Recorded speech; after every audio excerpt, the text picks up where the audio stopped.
Y seguimos. Recuerda el subtítulo de esta parte es La fe y Freud. ¿Es la fe un espejismo? La fe, vista a través de la lente distorsionada del nuevo ateísmo, es una aberración psicológica que solo se encuentra en las mentes religiosas ingenuas o las cabezas huecas, como Dawkins las define burlonamente. En su opinión, la fe no solo es un espejismo, sino algo moralmente reprensible. La fe es un mal precisamente porque no requiere justificación y no tolera los argumentos. También es demente, en su opinión. Dawkins cita a Robert Pirch, autor de Zen y el arte de mantenimiento de la motocicleta.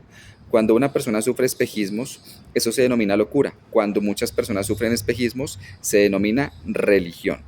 La idea de que la fe en Dios es un espejismo no tuvo que esperar a Richard Dawkins. Antes de navegar bajo arresto hacia Roma para una audiencia con el César, el apóstol cristiano Pablo realizó su defensa final del Evangelio en Cesarea, donde el gobernador romano Porcio Festo y el rey Herodes Agripa lo convocaron a comparecer ante ellos.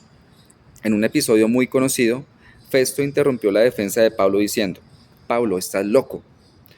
Tu mucho saber te está haciendo perder la cabeza. Si Pablo fue acusado de demente en aquella época, no sorprende que actualmente nos encontremos con la misma corriente. Al consultar el diccionario vemos que la palabra delirar o tener un espejismo, del latín deludere, fingir, engañar, en su origen simplemente significaba engañar a la mente o al juicio para hacerle creer que algo falso es verdadero. Sin embargo, actualmente supone de forma casi invariable la sospecha de una enfermedad psiquiátrica. Un delirio o espejismo es una creencia falsa fija, una creencia falsa persistente sostenida a pesar de una fuerte evidencia que lo contradice, especialmente como un síntoma de desorden psiquiátrico. Debemos señalar que Dawkins clasifica la fe bajo la primera parte de esta afirmación y queda claro que en este episodio parte de lo que colocamos bajo el nombre de la fe es sin duda ilusorio. Fe en el monstruo del espagueti volador o incluso en los leprechauns si usted es irlandés. De hecho, a los nuevos ateos les gusta clasificar la fe en Dios junto a la fe en Santa Claus y el ratoncito Pérez. Pero eso es bastante estúpido. Alistair McCrann recuerda: cuando era niño, creí durante poco tiempo en Santa Claus.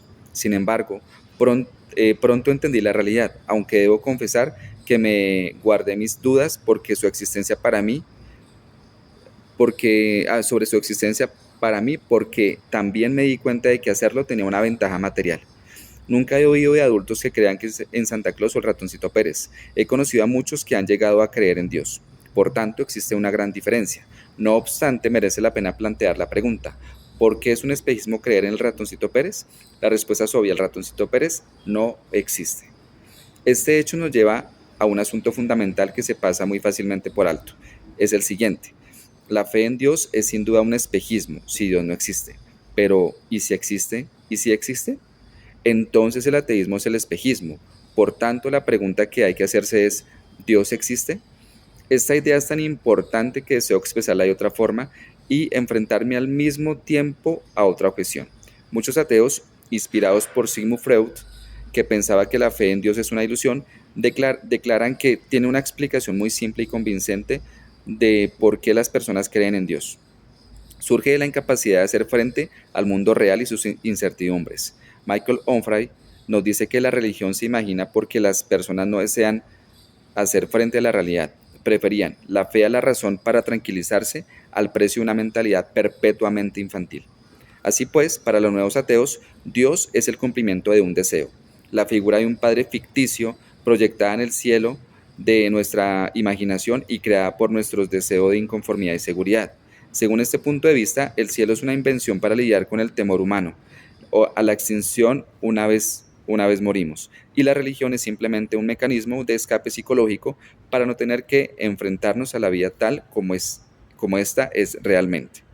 En su éxito de ventas titulado Dios, una breve historia del Eterno, el psiquiatra alemán Manfred Lutz señala que esa explicación freudiana de la creencia en Dios funciona muy bien, siempre que Dios no exista. Sin embargo, prosigue: por este mismo razonamiento, si Dios existe, entonces el mismo argumento freudiano nos mostrará que el ateísmo es el espejismo reconfortante, la huida de la realidad, una proyección del deseo de no encontrarse con Dios un día y dar explicaciones de tu vida. Por ejemplo, el premio Nobel polaco Chris Milowicz, que sabía que lo que estaba hablando, escribe: el verdadero opio del pueblo es creer en la nada después de la muerte, el inmenso consuelo de pensar que que no vamos a ser juzgados por nuestras traiciones, la avaricia, la cobardía y los asesinatos. Así pues, si Dios existe, el ateísmo puede verse como un mecanismo de escape psicológico para evitar asumir la responsabilidad absoluta de nuestra vida.